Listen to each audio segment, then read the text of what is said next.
ಥಿಯೇಟ್ರ್ಗಳಲ್ಲಿ ಕನ್ನಡ ಚಿತ್ರಕ್ಕೆ ಪ್ರೋತ್ಸಾಹ ಇಲ್ಲ. ಓಡೋ ಚಿತ್ರಗಳನ್ನ ತೆಗೆದುಹಾಕುವಂಥ ಪರಿಸ್ಥಿತಿಗಳು ಯಾಕೆ ಆಗಬೇಕು?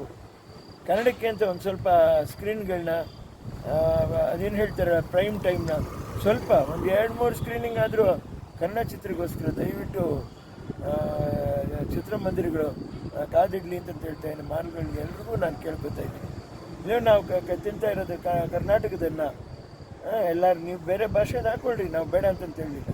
ಆದರೆ ಕನ್ನಡಕ್ಕೆ ಮೊದಲು ಪ್ರಾಮುಖ್ಯತೆ ಕೊಡಿ. ಓಡುವಂಥ ಚಿತ್ರ ತೆಗೆದಾಕ್ಬೇಡಿ.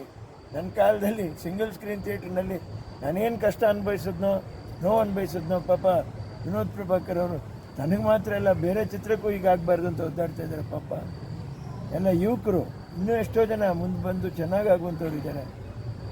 ಇವತ್ತು ನಾವು ಒಂದೊಂದೇ ಯೋಚನೆ ಮಾಡಿ ನೋಡಿ, ಲೋ ಬಡ್ಜೆಟ್ ಸಿನಿಮಾ ಅಂತ ಹೇಳಿರುವಂಥ ಕಾಂತಾರ 300 ಕೋಟಿ ಮಾಡ್ತು. ಹಾಗೆ ಯಾಕೆ ವಿನೋದ್ ಪ್ರಭಾಕರ್ ಅವ್ರ ಪಿಕ್ಚರ್ ಕೂಡ ಚೆನ್ನಾಗಾಗ್ಬೋದು, ಅದು ದಾಖಲೆ ಸಾಧಿಸ್ಬೋದು, ಇಂಡಿಯನ್ ಸ್ಟಾರ್ ಆಗ್ಬೋದು, ಯಾರಿಗೆ ಗೊತ್ತು.